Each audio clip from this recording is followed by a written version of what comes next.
quarterbacks there. And I'd bring it back to just one series of downs, man. You 3rd and 1. All you got to do, you're in field goal range already. Yeah. And you did just stop on the first run. Run the ball again and kick the damn field goal, man. That right there turned everything. Forget all the holding penalties and all the other BS. That would have made it a 2-score game, and it would have been a wrap, man. Yeah, and that's the play. Coach game. Sorry, brother. And that's the appreciate the call, dollars and cents, and you're listening to the Doug Stewart Show. And that's the play that I'm talking about, and that pretty much everybody in America is talking about, was that particular series. You had the play of the game where Julio Jones ran like a 15-yard out. I guess a perfectly thrown ball by Matt Ryan. Tap dances on the sideline, gets 2 feet in. They're in field goal range. If they get a field goal, it's a 2-score game. The game is over. And listen, this is hard for me to say, man, because Kyle Shanahan is one of the main reasons, the offensive coordinator for the Falcons, he's one of the main reasons that the Falcons made it to this game because of the excellent job that he did this year. He's probably going to be named as San Francisco 49ers head coach sometime today. But under no circumstances can you throw the ball in that situation. And I know it kind of felt like when the Falcons got up, it kind of felt like they did that already. They were kind of like in a rock and a hard place because I'm sure part of the mindset was we don't want to do like teams have done in past history where they take their feet off the brakes, but at the same time, we have such a big lead that we can't lose if we just run the clock out. If we take up all of the play clock on each possession, each play, there's just not enough time for the Patriots to come back and win this game, especially if we mix in a field goal here or there. We can't lose. So they were kind of in a rock and a hard place. But on that particular series, that particular play, knowing the scenario, and I said this the same way I did when the Seahawks lost the Super Bowl when they threw that ball in the end zone as opposed to giving it to Marshawn Lynch. Dan Quinn's job is to step in and make an executive decision. When he heard on the headset, Kyle Shanahan call up a pass play, in that scenario, he has to veto it. He has to overturn the call. I mean, that's it. He has to overturn the call. He has to say, Coach, I love what you've done for us all year. Your ass is leaving tomorrow anyway, going to San Francisco. We cannot throw the ball in this situation. Our kicker is 23 for 24 within this yardage. We will take these 3 points and walk out of here with a win. Dan Quinn didn't do it. Kyle Shanahan made the call, and the rest, as they say, is history.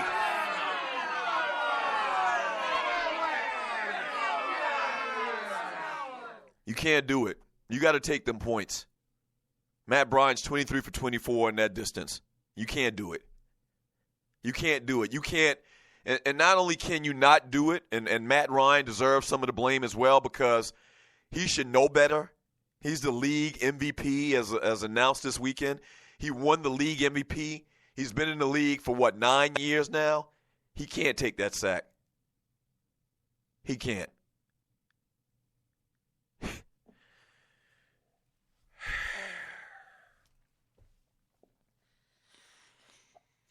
He just can't take that sack, man.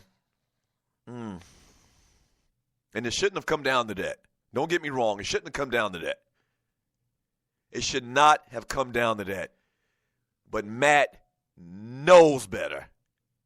He knows he can't take that sack, man. Let me grab another call. Caller, thanks for calling the Doug Stewart Show. What's your name? Where you calling from? What you want to talk about? Doug Stewart, what it do? John Fisher in the building, baby. John Fisher, what up, baby, man? How you doing this morning? Well, it's good things that come from bad things, Doug. I heard that the Falcons got a new sponsor from Huggies to keep them from wetting the bed like they did last night. I just don't get how you blow a 25-point lead, bro. Like, you gotta. Am I the only person that when Atlanta was running up the score, they kept showing Belichick on the sideline with that little notepad, and I was just thinking to myself, okay, he's just waiting on the time to when he going unleash playbook gate. Right. Right. And then it happened, man. Like late third, Atlanta played what, 3.5 pretty much good quarters of football, and they blew it. Yeah. They blew it. Yeah. I don't understand. I mean, you had the game. I mean, they could have won that game twice, Doug. They could have won that game twice, and they blew it. Like, I mean. Hey, John, let me ask you this. And for people that don't know, my man John Fisher has his own show on Spreaker.com, Cooking with the Microwave. I threw it out there earlier, man, and this thing is just so unbelievable to me. I threw out the example, like I think that the chances you getting, hit by lightning twice in your life, are greater than what happened last night. Which is a bigger come-from-behind victory? The Cavs coming back last year 3-1, or what happened last night, in your opinion? I would have to say what happened last night was a bigger come-from-behind victory because the Cavs had games to go. You know what I'm saying? So you actually look at it as the games kind of compartmentalize each one. They're separate entities, and so they could win them individually. Exactly. And when it came to yesterday's game, it was just one game. You had to make adjustments quickly, and I've never seen anybody adjust like that. That's a great like point, that. bro. I didn't think about it like that, but you're exactly right. There wasn't enough time to make that many adjustments where you come into the second half and you score 30-something, was it 34, the final score, and take away the last 6 points. You scored 28 unanswered points. There wasn't enough time to make that amount of adjustments based on the variables that you had in the game, and it happened. Yeah, there was not enough time. I mean, Doug, when you look at it, it was late third quarter, and it was 28-3. There was nowhere, like you just said, man, nowhere near enough time to make that many adjustments and for the game to just completely seesaw the other direction. It was just that reminded me of when Ray Allen hit that shot. You know, they were saying Miami fans were leaving the stadium and they were already bringing out the champagne, and then Ray Allen hit that three-pointer, and all of a sudden, wait a minute, hold on, not so fast. Like I literally couldn't believe what I was watching last night. Yeah. Final score was 34 points, but, I mean, the touchdown in overtime, so it was 28 points for the most part. They scored 28 points in regulation, man, and adding the field goal or the touchdown in overtime, 34-28. Falcons don't score a point in the second half. John Fisher, thanks for the call, bro. No doubt, bro. Be easy.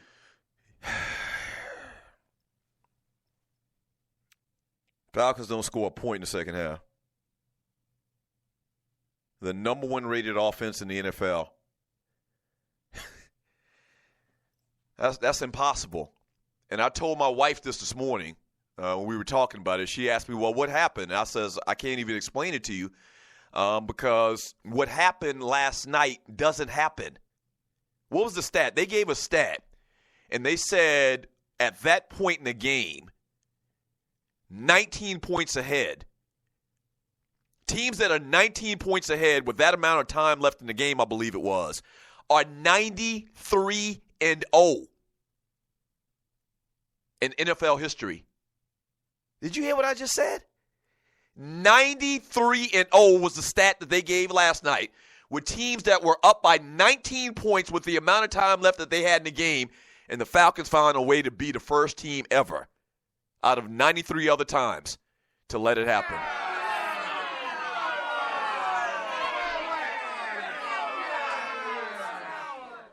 Lord have mercy. And you're listening to the Doug Stewart Show.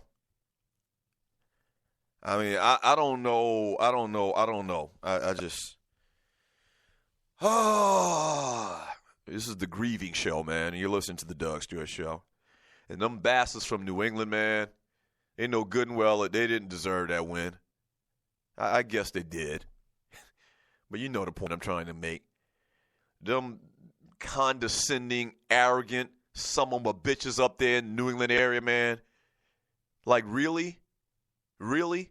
Another stat that they threw out at that game, at the beginning of the game, I'm sure you saw it. They had the graphic where they showed all the success of the Boston sports teams, the hockey team, the Boston Bruins, the Patriots, the Boston Celtics, and I think it was 36 championships, and Atlanta had one.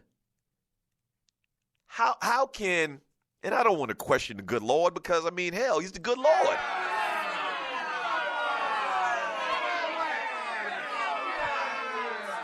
And I promise you, Lord, I'm looking up at the heavens right now. I'm not questioning you, Lord. I'm not. But I just have a comment. Let's call it a comment, Lord. Why? Well, that's not phrased right. I shouldn't phrase it like that. Lord, just help me understand. Help me understand how one city can have 36, now 37, I believe. How one city could have 37 sports championships and another have one and lose a game where they were up 28-3 going into halftime.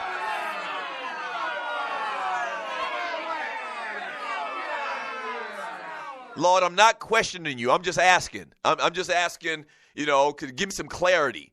To give me and the Atlanta sports fans, the Atlanta sports nation, some clarity on this.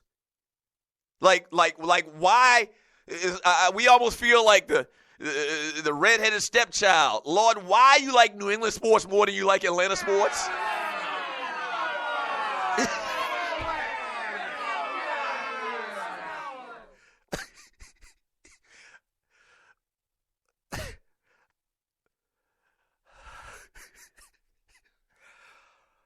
Lord, clarity. I don't want to ask a question because that means I'm questioning the Lord. I don't want to question the Lord. But just a little clarity. Could you give me a little explanation on why one city has 37 titles in sports and another city has one? Like 14 pennants in baseball, several disappointments in the NBA for the Atlanta Hawks over the years. And the Falcons, they were up 28-3 going into the third quarter, and they find a way to lose. Just a little clarity, Lord.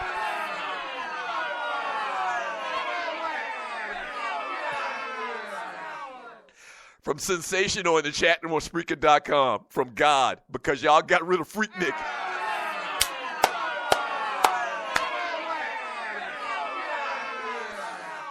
You might have a point there, sir.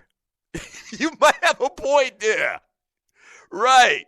Because y'all got rid of Freaknik.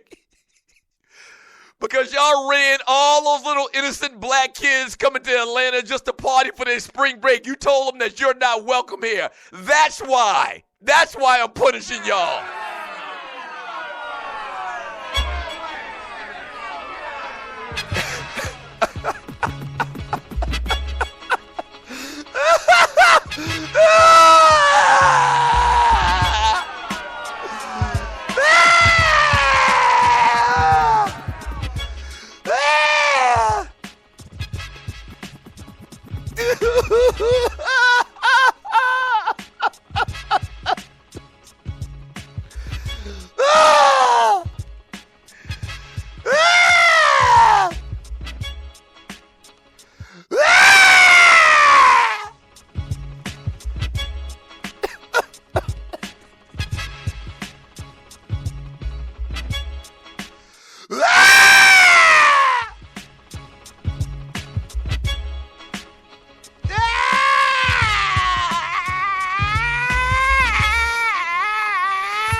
Back in 3 minutes, man.